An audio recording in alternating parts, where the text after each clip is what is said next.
Bonjour à tous, bienvenue sur un nouvel épisode Les Héros de la Vente. Aujourd'hui, j'ai le plaisir d'accueillir Ludovic. Ludovic, bonjour. Bonjour, Alexandre. Alors Ludovic, tu travailles chez Elisphère. Tout à fait. Tu vas nous expliquer tout ça. Mais avant ça, est-ce que tu peux expliquer aux auditeurs pourquoi aujourd'hui c'est intéressant de t'écouter sur les sujets autour de la vente?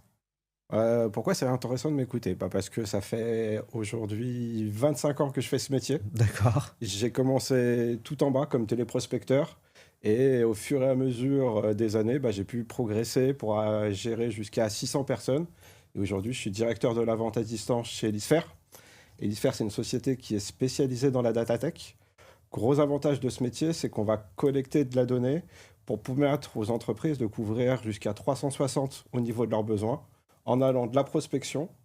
Une fois qu'on a prospecté ses clients, pouvoir vérifier leur solvabilité, parce que ça ne sert à rien forcément de vendre des produits sur des sociétés qui ne sont pas solvables. Et après, derrière, de les accompagner sur tout ce qui va être lié à la conformité.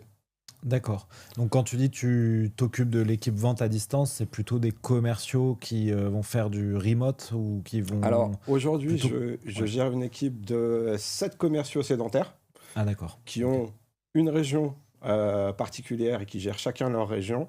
Et je gère aussi 7 SDR dont la mission est de prendre des rendez-vous pour les commerciaux.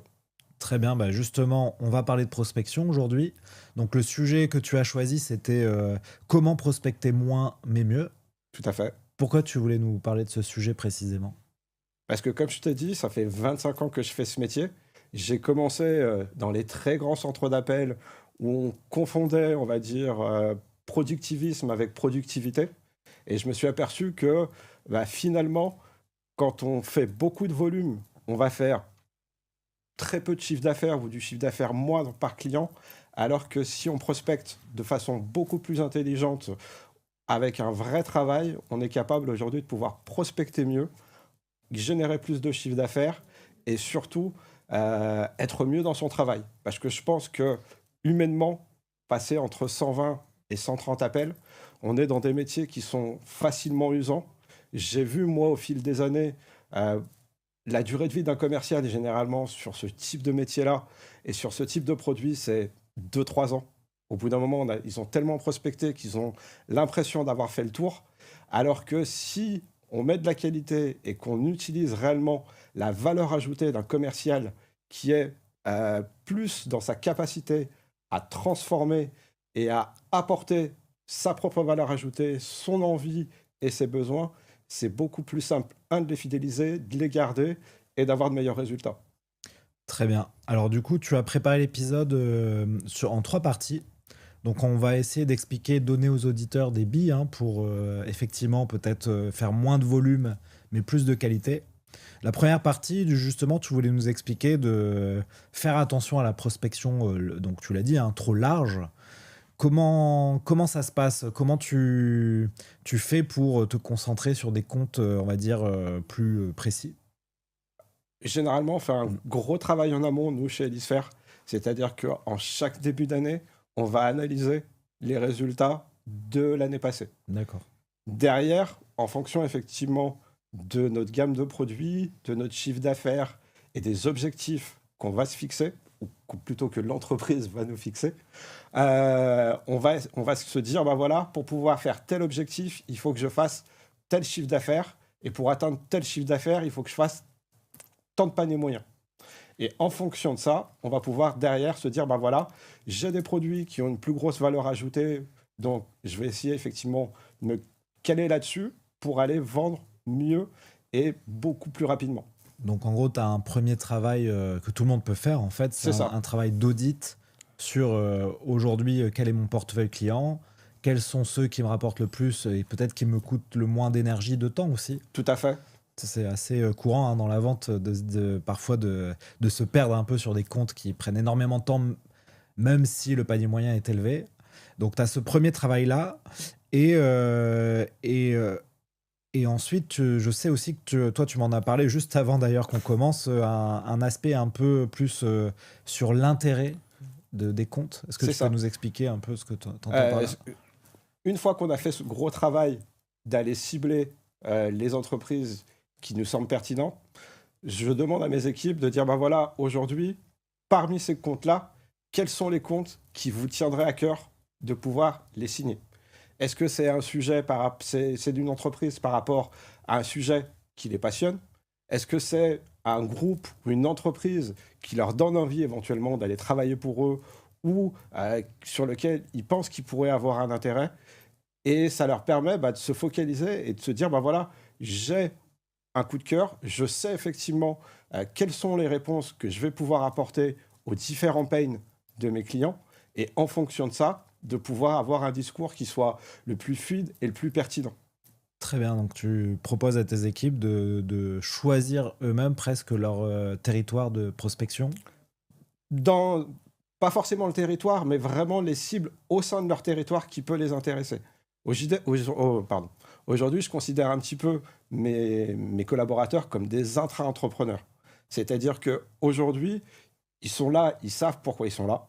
Ils ont un objectif à faire. Et l'idée, c'est que au travers de cet objectif, ils construisent eux-mêmes, entre guillemets, leur portefeuille. D'accord. Et est-ce que là, tu n'as pas un risque que finalement des gens choisissent un peu tous les secteurs un peu sexy, par exemple, je sais pas, l'environnement, et délaissent des secteurs complètement un peu obscurs? Je sais pas, peut-être, non, je vais pas citer de secteur, sinon je vais me mettre à dos tous les gens de secteur, mais imaginons les secteurs industriels, peut-être qui sont moins sexy pour des chargés de prospection.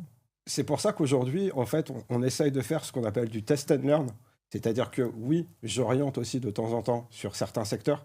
On voit aujourd'hui que, notamment sur des appels entrants, on peut avoir des secteurs qui nous paraissent obscurs et qu'on n'avait pas vus dans notre angle mort, qui étaient dans notre angle mort. Et on voit qu'effectivement, ça signe.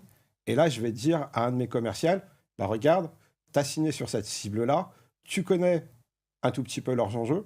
Ce que je te propose, c'est qu'on monte en place une campagne ensemble, on la structure, on met en place des KPI pour vérifier effectivement est-ce que la démarche est positive ou pas. Et en fonction des résultats, soit les résultats sont positifs et on continue et on essaye de le dupliquer. Et là, pareil, le fait de dupliquer et de partager, ça permet de responsabiliser le commercial, d'avoir un autre rôle que le commercial et auprès de ses collègues, de dire voilà, moi j'ai fait cette cible-là, je vous explique. Et pareil, ça le sort effectivement de sa zone de confort de commercial et ça lui permet d'avoir envie et de rester plus longtemps.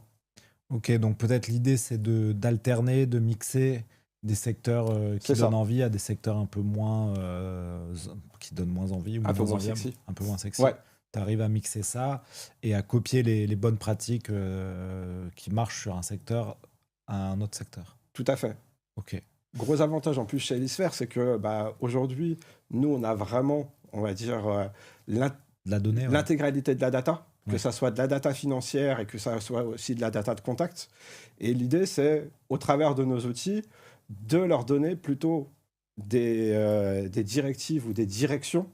Je considère aujourd'hui les outils, que ça soit de l'IA ou quoi que ce soit, comme des boussoles, plutôt que comme une finalité. Très bien. Et tu m'as dit quelque chose aussi en préparant l'épisode que j'ai bien aimé, c'était notamment avec peut-être des jeunes commerciaux, et ça va leur plaire, d'accepter en fait de commencer de manière imparfaite. C'est ça.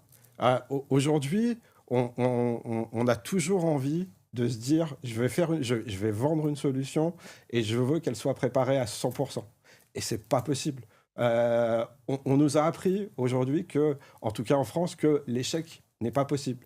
Et je pense que la construction et la réussite passent par l'échec. On ne doit pas s'arrêter simplement à un échec en disant c'est un échec pour être un échec, mais c'est plutôt de se dire j'ai échoué, pourquoi j'ai échoué et qu'est-ce que j'aurais dû faire pour pouvoir réussir. Et à partir du moment où on a compris cette logique-là et de se dire je peux tenter des choses, j'ai le droit d'échouer et je peux aussi avoir des réussites, ça permet de pouvoir avancer et de pouvoir effectivement performer le mieux possible. Ok, donc je comprends bien, analyser finalement ces comptes clés, choisir les bons secteurs où peut-être performer et ensuite les dupliquer à d'autres secteurs moins évidents. Et ensuite, il y a une partie sur le message, le bon message au bon moment. Comment ça se passe? Quel conseil tu peux donner pour être pertinent en fait dans les messages qu'on va adresser à ses prospects? Je pense qu'aujourd'hui, on a de la chance, on est dans une ère où il y a l'IA générative qui te permet de faire 80% du travail. C'est-à-dire collecter la donnée. Si en plus de ça, tu fais un bon prompt, tu peux arriver à déterminer les ICP, tu vas pouvoir déterminer les pains, tu vas pouvoir commencer à déterminer le bon message. Mais ça reste effectivement j'ai perdu le mot, mais on va y arriver. Ça reste de la prédiction. D'accord. Et donc, dans toute prédiction, il y a toujours une part d'erreur. Et le travail du commercial, c'est utiliser ces prédictions pour, derrière, utiliser sa vraie connaissance du marché pour améliorer. Une IA, c'est basé effectivement sur le passé. Ça ne réagit pas forcément à la réalité du présent, mais ça permet de donner une direction. Et donc se dire, ben voilà, j'ai ma direction, j'ai ma cible. Derrière, je suis capable de pouvoir en sortir la substantique moelle, et derrière, de pouvoir construire un message qui soit le plus pertinent. Mais ne pas s'arrêter simplement au message. C'est-à-dire que aller au-delà d'un simple message. Et on voit aujourd'hui, notamment sur des emails qui sont générés par ChatGPT ou quoi que ce soit, que ça manque de personnalisation ou surtout ça manque de fond ou de sens. Je vais te donner un exemple. Généralement, tu vas recevoir des messages sur félicitations, vous avez fait une belle levée de fonds. Mais au final, une levée de fonds, bah, c'est très bien. Et la personne à qui tu l'envoies, il sait qu'il a fait une levée de fonds, donc il est content. Mais il voit pas, la personne qui envoie un message derrière ne voit pas quels sont derrière les dangers d'une levée de fonds et comment toi tu pourrais y répondre.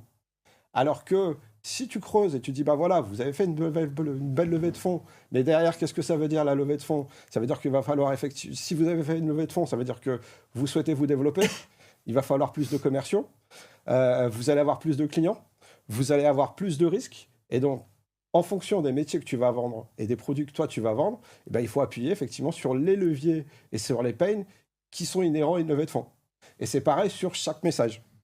C'est vrai qu'on dit beaucoup, effectivement, prospecter sur des signaux d'affaires dont la levée de fonds, c'est un bon signal, mais c'est vrai qu'on explique rarement que juste dire vous avez levé des fonds, voici pour ça que je vous contacte, finalement, ça marche pas en fait. Bah non, parce que tout le monde va avoir le même message. Ouais. Et derrière, bah oui, une levée de fonds pour une levée de fonds, ça reste une levée de fonds.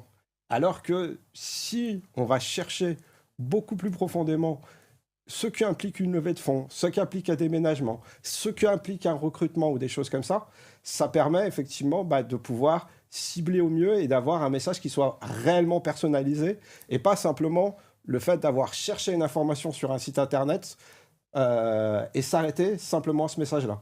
Ouais, donc là, on revient aux fondamentaux de la vente, hein, c'est raccrocher l'actualité aux douleurs du prospect en fait. Tout à fait. Très bien.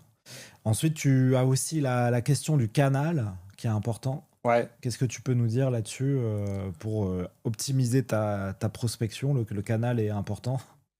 Aujourd'hui, on a la chance, en tout cas chez Elisphère, d'avoir Salesforce. D'accord. J'utilise pas mal Sales Engagement et on essaye effectivement de faire du cadençage et je pense que c'est important. Est-ce que tu peux expliquer ce que c'est pour les auditeurs qui connaissent Le pas, cadençage, c'est la possibilité de pouvoir déterminer en fonction d'une cible comment tu vas déterminer ton approche. D'accord. Et en fonction de l'approche que tu vas déterminer et en fonction des réactions que les prospects vont avoir en fonction de tes différentes approches, tu vas choisir d'autres approches. Tu vas pouvoir commencer par un email. Si jamais ton client reçoit l'email et tu vois qu'il l'a ouvert mais que tu n'as pas eu de réponse, ça va déclencher une nouvelle cadence qui va être un appel téléphonique.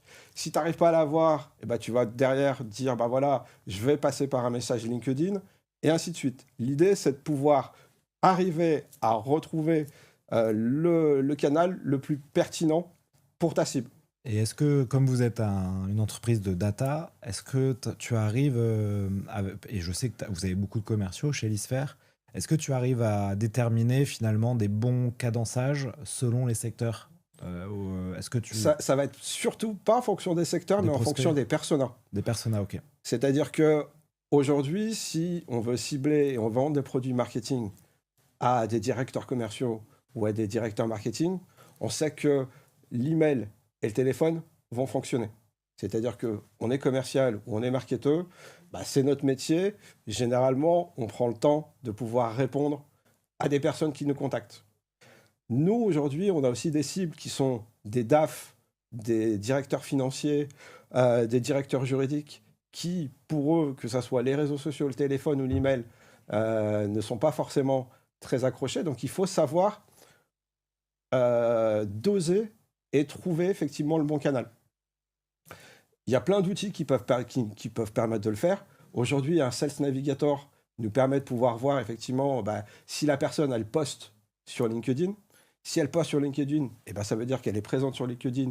Donc, on peut essayer de tenter des emails. On peut essayer l'approche email. On peut essayer l'approche téléphonique.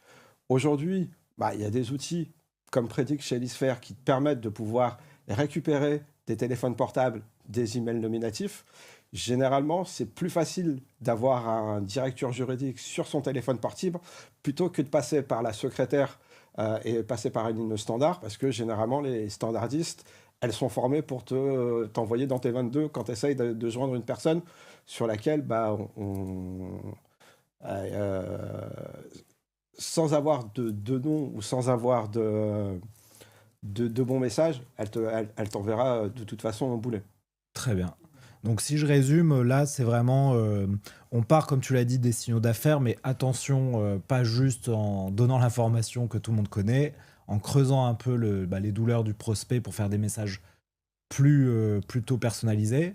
L'IA là-dessus c'est une aide, mais là aussi attention que votre message ne sonne pas trop IA. IA, ça c'est d'ailleurs quelque chose, je me remarque, de plus en plus je demande à l'IA de ne pas trop sonner IA. Je sais pas si tu fais ça aussi, toi. Moi, je suis un peu un geek là-dessus. Ouais. Généralement, je passe par 3 IA. Oui, c'est ça. Ouais. C'est-à-dire, je vais d'abord passer mon message sur Copilot. Une fois qu'il m'a fait mon premier message, je vais aller sur ChatGPT en lui disant retravaille-le-moi. Et après, une fois que je l'ai passé par ChatGPT, je vais passer par Claude en disant retravaille-le-moi et ainsi de suite. Alors moi, et encore, pareil, je repasse derrière pour essayer d'enlever des dissonances qui font trop IA. Je fais pareil, mais avec 2, moi. Je n'ai pas été jusqu'à 3. Je sais. Ouais, mais c'est intéressant parce que tu as souvent la deuxième ou la troisième IA qui te dit pas mal le message, mais ça manque ça. C'est ça. Donc, il ne faut pas hésiter à balancer les IA. Il y a même une entreprise française, je ne sais pas si tu connais Mammouth. Non. Mammouth IA, il te propose en fait avec un abonnement de pouvoir utiliser toutes les IA du marché et tu peux cocher toutes les IA sur un prompt. Et il va te générer la réponse de chaque IA que tu pourras comparer. Voilà, je vais leur demander de sponsoriser cet épisode. Tu as bien raison, je pense que ouais. Et donc, si je résume, tu as la partie message hyper importante, c'est un peu du copywriting sur les signaux d'affaires. Le bon canal, j'ai bien aimé la notion, l'idée de cadençage et d'adapter le cadençage selon vos personas. Ça, c'est important, une notion importante à dire. On l'a déjà dit dans le podcast, mais je crois que ça fait longtemps qu'on n'en a pas parlé, donc c'est important de le souligner. Et ensuite, à la question, donc ça c'est une autre partie importante, c'est la question comment s'organiser, comment un commercial va organiser sa prospection. Et ça, là aussi, on en a parlé avant l'épisode avec un autre invité qui expliquait que lui, quand il a commencé sa carrière, il n'arrivait pas à faire de vente parce qu'il n'était pas organisé en fait. Je pense que c'est l'organisation. C'est important. On va prendre l'analogie un tout petit peu du sportif. Je pense qu'un commercial, c'est un sportif de haut niveau. C'est-à-dire qu'avant toute chose, il faut qu'il soit préparé. L'avantage aujourd'hui de notre génération, c'est qu'on a énormément d'outils pour la préparation. On a des outils de préparation IA pour préparer ses appels téléphoniques. On peut avoir un coach par IA aujourd'hui qui te permet, tu mets effectivement un petit prompt en disant voilà, je souhaite contacter telle personne et ainsi de suite. Il va s'adapter, ça reste une voix IA, mais toi, ça te permet derrière de te dire voilà, d'avoir les bons réflexes. Tu vas avoir aussi les prompts pour préparer tes rendez-vous. Gros avantage de ces outils, c'est que c'est aussi, et je pense, pour pouvoir réaliser un bon prompt, il faut connaître son métier. Le fait d'avoir cette typologie d'outils, ça permet aussi, en tant que personne ou même en tant que commercial, de revoir à chaque fois quand tu veux programmer un prompt, tes propres fondamentaux. Et ça peut être une bonne méthodologie aussi de formation. C'est-à-dire qu'aujourd'hui, c'est la grosse différence entre les générations. Aujourd'hui, moi je suis d'une génération, je suis des années 80, où on est né avec le développement d'Internet et on a appris, entre guillemets, à l'utiliser. Les générations d'aujourd'hui, c'est des digital natives. C'est-à-dire que pour eux, la solution, elle existe déjà et ils ne se posent même pas la question de comment ça fonctionne et comment effectivement l'utiliser de façon correcte. C'est-à-dire qu'aujourd'hui, un jeune, il va prendre ChatGPT, la première chose qu'il va faire, c'est « fais-moi un email de prospection ». ChatGPT, il est bête, il va te faire un email de prospection sans prendre effectivement le contexte, ainsi de suite. Alors que quand tu crées un prompt et que toi-même tu rentres, tu dis bah voilà, ma société c'est telle société. Donc déjà tu rentres dans ta construction d'argumentaire. C'est-à-dire que moi je viens d'une époque où on écrivait et on faisait effectivement, on m'a appris à faire un argumentaire en disant bah dans ton argumentaire tu as une introduction, une présentation, une découverte. Une fois que tu as fait ta découverte, et tu remets effectivement tout ce que tu as découvert et tu mets en avant ton argumentaire et tu fais pas une liste à l'après-vert, tu synthétises et tu closes. Et quand tu crées un prompt en faisant effectivement ces choses-là, naturellement, quand tu seras en rendez-vous, tu vas aussi les faire parce que tu auras compris pourquoi le prompt a été existé et pourquoi il te donne ces réponses-là.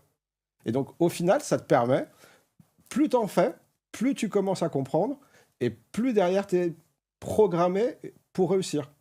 Il y a une phrase de Sun Tzu que j'aime bien qui dit l'art de la guerre c'est de préparer et je pense que mieux tu prépares, mieux tu connais ton ennemi, plus derrière quand tu seras en rendez-vous, tu auras moins de difficultés. Si jamais effectivement il y a quelque chose qui sort du cadre, tu vas pouvoir rebondir beaucoup plus rapidement. Ok. Et donc, très important, effectivement, la préparation, ça pourrait faire l'objet d'un podcast en entier. Il y a aussi quelque chose que j'ai bien aimé quand on a discuté de l'épisode, c'est tu m'as parlé d'avoir une routine simple, en fait, quotidienne, et tu vas nous expliquer ce que tu conseilles à tes commerciaux, hein, mais après, moi, je donnerai ma routine aussi. Mais toi, l'idée, c'est que tu as plusieurs parties dans la routine du commercial qu'il faut respecter pour réaliser ces objectifs. Est-ce que tu peux nous expliquer ? Moi, ma première routine, réellement, c'est chaque matin, je fais une revue de presse. C'est-à-dire qu'aujourd'hui, j'ai des abonnements sur les Échos et ainsi de suite, sur lesquels j'ai mis un agent IA qui va me collecter l'information en fonction des problématiques que j'aborde. Ça va me permettre de comprendre un tout petit peu mon marché, comprendre certaines attentes, regarder aussi, parce que ce qui est bien, c'est que aujourd'hui, avec la communication sur Internet, tu sais ce que fait la concurrence, quels contrats ils ont pu signer, et ainsi de suite, et ça te permet de te nourrir et de dire « Ah bah ouais, ils ont abordé ce sujet-là comme ça, pourquoi pas, moi aussi, ça serait peut-être pas mal de l'aborder de cette façon-là. » Tout à l'heure, tu parlais de routine. J'aime pas trop. Effectivement, c'est une routine, mais j'aime pas cette routine-là parce qu'on a un métier de commercial où on m'a toujours appris que une journée de commercial, c'est jamais la même tous les jours. Oui, en fait, on aurait dû peut-être parler de discipline plutôt que de discipline, routine. Ouais. Et parce que je pense que si on fait une routine, entre guillemets, au bout d'un moment, ce qui fonctionne aujourd'hui fonctionnera pas hier. Ouais. Et si on est dans cette routine-là, forcément, ça sera difficile de revenir en arrière. Avoir cette discipline de dire, voilà, je fais ma revue de presse. Je revois un petit peu mes prompts. Je regarde effectivement mes résultats d'emailing. Je vais sur LinkedIn. Et je pense que beaucoup de commerciaux oublient qu'aujourd'hui, LinkedIn, c'est important. Ça ne sert pas à vendre, mais ça sert surtout, effectivement, à avoir de la visibilité et une crédibilité vis-à-vis de son marché. C'est-à-dire que l'idée, c'est pas de dire je poste LinkedIn en disant je vends telle solution, contactez-moi et ainsi de suite, mais c'est plutôt de te dire voilà, aujourd'hui, vous avez des difficultés, aujourd'hui, il y a une actualité, et en fonction de ton actualité, comment toi, ton produit, tu permets effectivement de le vendre. L'idée, c'est que à partir du moment où tu as une certaine visibilité sur LinkedIn, le client, lorsqu'il va avoir cette difficulté-là, il va dire « Ah, mais attends, j'ai vu ce poste-là, il va pouvoir peut-être me répondre. » Et là, ça te permet effectivement d'avoir une certaine légitimité et d'avoir des contacts qui sont intéressants. Mais se servir de LinkedIn, et comme je le vois pour beaucoup, pour vendre effectivement, entre guillemets, la soupe, c'est pas forcément quelque chose de pertinent. D'accord. Et tu me disais aussi que, en plus de la veille, très important aussi à mettre dans ta discipline, hein, c'est la partie ciblage plus action. C'est ça. Est-ce que tu peux expliquer ce que Bah, tu entends par là? aujourd'hui, nous, j'ai l'avantage chez Elisphère, comme je te l'ai dit, data, on a plein d'outils, on les utilise en interne, notamment on a un outil Predict qui nous permet, une fois qu'on a déterminé effectivement nos différentes cibles, l'IA va analyser les lookalikes avec nos clients, va chercher les signaux d'affaires qui nous semblent intéressants, et chaque matin, on a une liste qui va nous dire, bah voilà, en fonction de l'actualité, en fonction de l'entreprise avec laquelle que tu as l'habitude de travailler, voici cette entreprise que je te conseille de prospecter. Oui, parce qu'elle ressemble à l'un de tes Parce qu'elle prospects ou tes ressemble à l'un de tes clients. prospects, parce que en termes d'actualité, aujourd'hui, bah, c'est quelque chose d'intéressant. Ok. Donc, tu vas pouvoir capter cette information, tu vas pouvoir la retravailler dans tes IA et ainsi de suite, et ça va te permettre de pouvoir avancer et de pouvoir te constituer, on va dire plutôt chaque mois, une vingtaine de cibles pour te permettre effectivement d'avancer. L'idée, c'est pas d'en prendre 20 chaque semaine, c'est de travailler ces 20 cibles à fond, de te dire, bah voilà, j'ai essayé de tenter par cette porte-là, bah, je vais essayer de tenter par une autre porte, d'où l'idée du cadençage. Mais tu peux aussi faire de cadençage sur d'autres personas. Nous, chez Elisphère, on vend plusieurs types de produits. Donc, je me dis, bah, peut-être que j'ai pas réussi à rentrer par la question juridique. Bah, je sais qu'un commercial, il sera plus à même de pouvoir discuter avec moi. Bah, je vais essayer de rentrer effectivement par le commercial. Même l'idée, pareil, euh, je me dis que chaque opportunité de contact est une opportunité de business. On a souvent l'habitude, en tant que commercial, de toujours vouloir cibler les N plus 1, les N plus 2 pour pouvoir vendre son produit. Plus intéressant au départ, si tu veux pouvoir cibler au mieux, c'est tu es un commercial, tu appelles un autre commercial, ça sera le premier à te répondre en disant, bah voilà, qu'est-ce que tu utilises comme CRM? Aujourd'hui, comment ça se passe tes journées? Quelles sont les difficultés que tu peux avoir dans la journée? Ça te permet, toi, aussi, de pouvoir préparer, de te dire, bah voilà, monsieur le directeur commercial, bah, j'ai eu votre commercial, je sais à peu près aujourd'hui quelles sont vos peines, quelles sont vos douleurs, qu'est-ce que vous utilisez. J'ai le produit miracle pour vous. Très bien. Écoute, moi j'ai aussi une discipline que j'ai depuis quasiment un an et depuis que j'ai cette discipline que je fais tous les jours, en fait, bah, le business tourne, hein, le business de mon podcast. Donc je l'ai résumé là, c'est plus pour les coulisses, pour les auditeurs, en 3 P. Donc chaque jour, je m'instreins, quoi qu'il arrive, à faire la prospection, même si c'est juste un prospect hein, à contacter à froid. Donc pour ça, j'utilise beaucoup les commentaires LinkedIn, où j'en ai parlé dans quelques autres épisodes. 2, c'est la partie contenu, donc publié.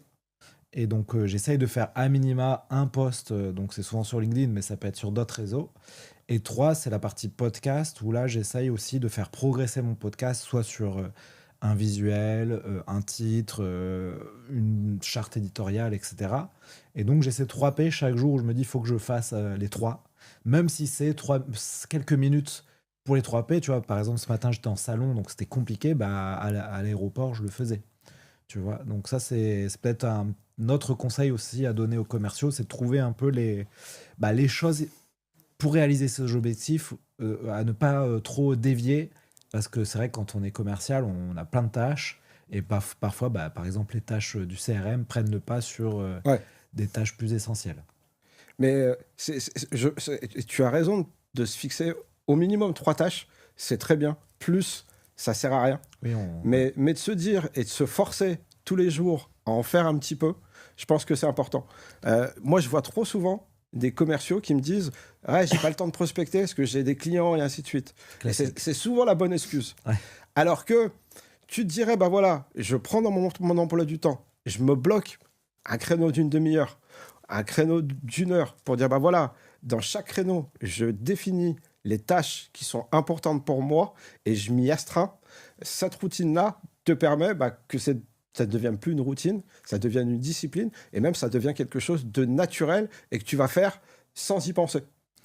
Oui, et de la même manière, les KPI, tu me disais aussi en off que ça sert à rien d'en avoir trop. Et peut-être se concentrer sur quelques-uns, mais utiles. Les KPI, pendant très longtemps, on s'est trop focus dessus. C'est-à-dire qu'on en a discuté tout à l'heure sur, oui, effectivement, premier KPI d'un commercial, c'est le nombre de rendez-vous. Deuxième, c'est le nombre d'appels.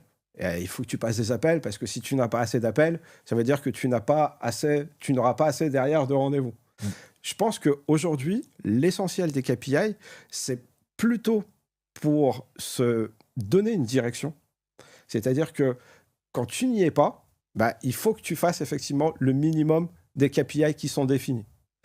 À partir du moment où tu y es, bah, tu t'adaptes et tu adaptes tes KPI à ta façon à ta façon de travailler et à ton équilibre personnel. C'est pour revenir, tu vois, à la discipline. Je pense qu'à partir du moment où tu t'astreins à faire quelque chose qui n'est pas naturel pour toi, bah, tu vas pas prendre de plaisir. Et on est dans un métier où je pense que la réussite passe par le plaisir. Si tu ne prends pas de plaisir à faire ce que tu fais et que tu vis chaque moment de ta journée comme une contrainte, que la prospection, ça soit une contrainte, que remplir ton CRM, c'est une contrainte, même si on sait que c'est une contrainte, et ben, tu vas vite t'épuiser et tu vas vite baisser les bras et forcément, tu vas être dans une spirale de l'échec.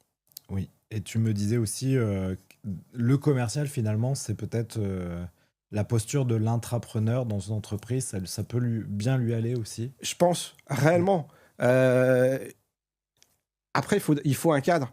Mais je pense qu'à partir du moment où tu es autonome, tu es responsable et responsabilisé, et qu'on ne soit pas constamment sur ton dos pour dire, bah voilà, t'as fait 3 rendez-vous aujourd'hui, qu'est-ce qui se passe ou quoi que ce soit, mais que tu sais et que tu as le sens de ce que tu as envie de faire et du travail bien fait, tout roule. Moi, je le vois aujourd'hui dans mes équipes. Réellement, comme je te l'ai dit tout à l'heure, en ce moment, je suis par Mont et par Vaux de par l'activité de notre entreprise. C'est un plaisir de pouvoir échanger.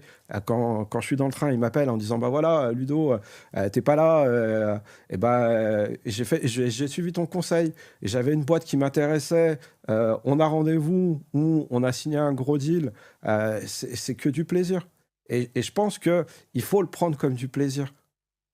Et comment tu conseilles tes commerciaux pour finalement qu'ils aient toujours un pipe alimenté et qu'ils se créent toujours un pipe Bah, c'est pareil, tu vois, comme je te disais, pour moi, aujourd'hui, chaque année commerciale se prépare en amont. J'ai un peu ce toc-là de geek où j'ai besoin de pouvoir mesurer en amont pour pouvoir effectivement préparer l'imprévu. Pour un pipe, je me dis qu'il faut constituer son pipe en fonction de son taux de transformation. C'est-à-dire que si tu sais que tu transformes en moyenne à 30%, pour pouvoir faire ton année, il faut que ton pipe il soit équivalent à 3 fois ton taux de transformation. Comme ça, au moins, tu sais que tu peux avoir une marge de manœuvre et que si tu as un objectif de 100 000 euros et que tu as un pipe, effectivement, de 30 000 euros, tu sais que tu vas pouvoir au moins réussir ton trimestre. Et se fixer à chaque fois cette marge-là et en te disant chaque mois ou chaque trimestre, où est-ce que j'en suis par rapport à mon objectif annuel et quel est effectivement le pipe qu'il faut que je constitue pour arriver à la fin d'année à mon objectif. Si tu es en avance, soit tu te dis, si tu es sur des objectifs non plafonnés, n'hésite pas à faire plus. Si tu es en retard ou si tu es pile, tu adaptes ton énergie par rapport à ton atteinte de pipe. Très bien. Écoute, Ludovic, on est à plus d'une demi-heure là d'interview. J'avais même pas vu. T'as pas vu, ça va vite. Est-ce que selon toi, on a adressé tous les sujets que tu voulais échanger aujourd'hui ou il en reste quelques-uns encore? Non, je pense qu'on a fait le tour. Ok, écoute, je vais te poser les questions que je pose à tous les invités. Donc, c'est des questions ping-pong. Ça va assez vite aussi. Est-ce qu'il y a une chose sur laquelle tu as passé beaucoup de temps dans la vente ou l'entrepreneuriat que tu me conseilles d'éviter? Je te le disais tout à l'heure, c'est de trop vouloir rendre des choses à 100%. Il faut savoir prendre le temps de faire du test and learn. Et je l'ai appris trop longtemps à mes dépens. C'est-à-dire que quand je montais des équipes ou quand je voulais sortir un produit ou je voulais sortir effectivement un argumentaire, je voulais qu'il soit ISO à 100%. Et au final, plus tu veux être clean, plus tu vas allonger les délais et plus au final, tu vas avoir moins de temps pour pouvoir le réaliser. Alors que si tu sors quelque chose et que tu fais du fine-tuning pendant toute la durée du développement, c'est beaucoup plus simple et toi, ça te permet effectivement d'être beaucoup plus rapide et aussi de pouvoir être beaucoup plus adaptable à la réalité. Généralement, quand tu fais un script ou quand tu fais des choses, tu as l'impression que tu maîtrises et que, alors que c'est pas vrai. Au final, la réalité du terrain, tu vas avoir un prospect, il va te sortir une dinguerie. Si tu n'es pas capable de t'adapter ou quoi que ce soit, ça va être compliqué. Et donc, avoir un produit qui est à 100% fonctionnel ou un script qui marche à 100%, ça n'existe pas. Donc, ne te prends pas la tête sur de vouloir sortir quelque chose qui est ISO à 100% dès sa sortie. Ça ne sert à rien. C'est vrai que c'est un conseil que j'ai souvent dans le podcast.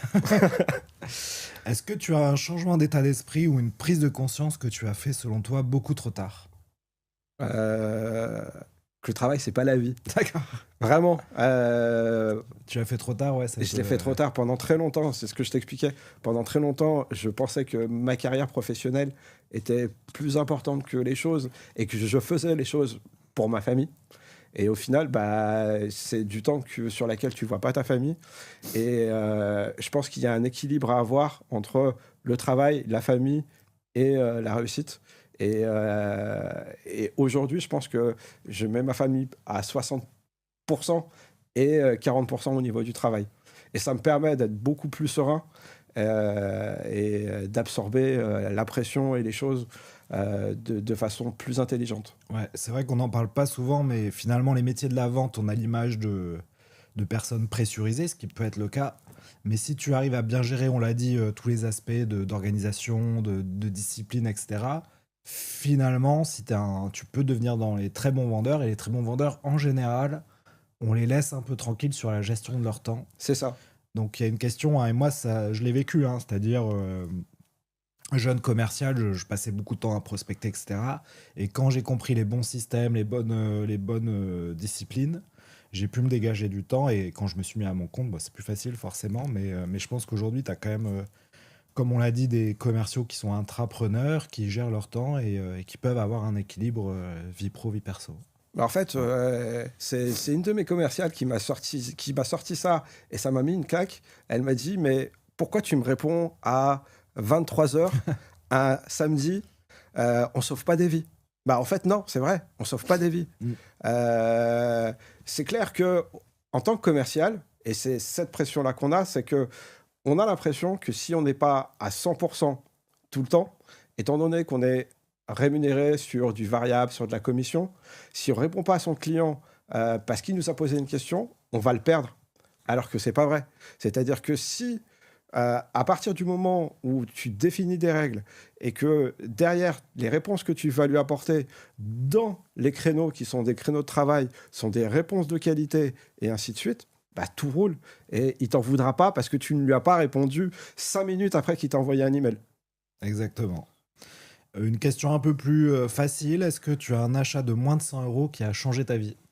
Réellement, ouais. Après, ça va faire un petit peu pro-business, mais réellement,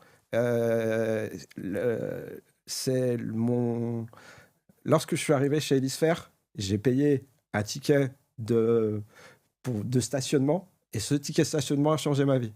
C'est-à-dire qu'il y a 10 ans en arrière, j'arrivais chez Hélisphere, j'ai rencontré effectivement la personne qui m'a recruté, et j'ai trouvé chez Hélisphere, en tout cas, l'environnement de travail qui me plaît et l'envie de faire mon métier est très bien. Donc oui, ça m'a coûté 4,90 €. Ah, c'était pour ton entretien de recrutement ? C'est pour mon... pour mon entretien annuel. Ah, ok. Non, okay. Oui, pour mon entretien de recrutement, j'ai payé 4,90 €. Et depuis... voilà. Bon investissement. Ouais. Bon investissement. Après, il y a la salle de sport, mais ça fait un petit moment que j'y suis pas allé. Donc là, je fais du mécénat. Bon investissement.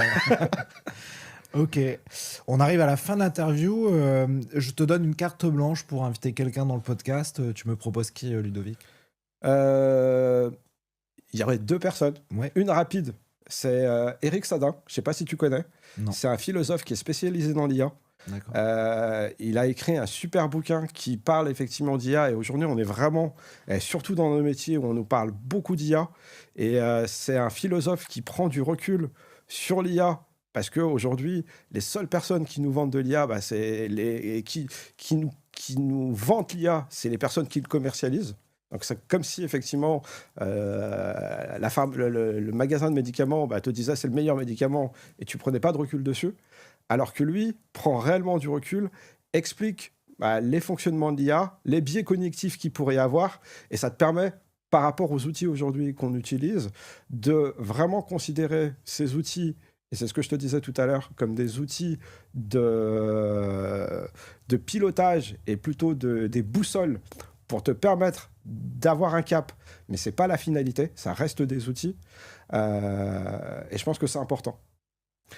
Et la deuxième personne que je voudrais citer, c'est une personne, parce qu'on parle beaucoup effectivement de réussite à l'américaine, de Steve Jobs qui a commencé son travail dans son garage et ainsi de suite. J'ai eu un ancien patron qui s'appelle Jérôme Salor, qui a créé Santévet, donc l'assurance santé animale, au fond de son garage. Et quand on voit aujourd'hui sa réussite, je pense que ça peut être un bon exemple effectivement de personnes à inviter. Bah, écoute, je vais leur proposer. C'est vrai que la partie philosophie sur l'IA, c'est intéressant parce que ça pose aussi des questions sur le futur du travail. On en parle un peu. On ne sait pas trop dans quel sens la société va aller. Effectivement, il n'y a pas trop finalement d'avis politiques, je trouve, sur la question. On n'en parle pas beaucoup dans les débats politiques. Et pourtant, est-ce qu'on va vers un monde où il y aura plus de travail? Est-ce qu'on va vers un monde où finalement les jobs qu'on va nous proposer, ce sera plutôt des jobs manuels ou pas du tout? C'est des questions, à mon avis, intéressantes à se poser, philosophiquement, politiquement, économiquement aussi. Mais je pense que, je Bah, croise c'est les ton doigts, avis. mais on est dans des métiers aujourd'hui, en tout cas avec les modèles d'IA qui existent aujourd'hui, qui n'enlèveront pas le métier de commercial. Euh, Quand tu vois effectivement aujourd'hui C'est les pas IA de le prise de métier le plus rendez-vous, facile à disrupter. C'est peut-être. les IA de prise de rendez-vous, c'est pas ça. Mais surtout, la vente, c'est, je pense, une question de relation humaine. Mm. Et un bon commercial aujourd'hui, c'est quelqu'un qui est capable effectivement de pouvoir communiquer sur les sentiments et sur les leviers d'achat d'une personne qui va avoir en face de lui. Et je pense pas qu'aujourd'hui, une IA, elle va être capable, comme on se le disait, de faire une prédiction, mais ça reste une prédiction. C'est-à-dire qu'une prédiction, c'est comme Madame Irma, elle va te dire, bah voilà, demain il fait beau, c'est Mercure, Mercure est dans la Lune, et donc tu risques de gagner de l'argent, mais ça reste une prédiction. Alors qu'un commercial qui va être en face de son client, qui va pouvoir écouter, comprendre un tout petit peu et échanger sur l'être humain, il sera jamais remplacé par une IA. Mm. Après, Éventuellement, peut-être par les nouvelles IA qui arrivent, là, qui sont plus sur des modèles génératifs, mais sur des modèles basés effectivement sur la compréhension de... Peut-être. Mais pour l'instant, on n'y est pas. Ouais. On va toucher du bois. je me dis toujours, c'est intéressant d'écouter cet épisode dans quelques années, voir C'est ce ça. qui s'est réalisé. Mais c'est vrai qu'à la limite, une IA qui prend des rendez-vous, pourquoi pas, puisque c'est quand même la tâche un peu, on va dire... on a parlé de routine, même si ça peut être intéressant de trouver le bon mot, la bonne phrase, le bon script. Mais s'il y a te prendre des rendez-vous, finalement, le poste de commercial va devenir un poste de consultant, ce qu'il est déjà un peu. En tout cas, sur par exemple, le B2B ou la vente complexe. Et c'est pas plus mal, puisque du coup, ça deviendra encore plus intéressant de passer plus de temps sur le conseil et la découverte d'un client que sur trouver le moyen pour avoir un rendez-vous. C'est ça. Ok. Bah écoute Ludovic, merci beaucoup pour cet épisode. Comment on fait pour te joindre si on a des questions sur vos produits, sur Elisphere, si on veut postuler chez vous? Alors, vous pouvez me retrouver sur LinkedIn. Je poste pas mal, voilà. Ou sinon, vous pouvez me contacter sur mon adresse mail ludovic-8 crobon@elisphere.com. Ou sinon, sur le site Elisphere, il y a des formulaires de contact, donc n'hésitez pas.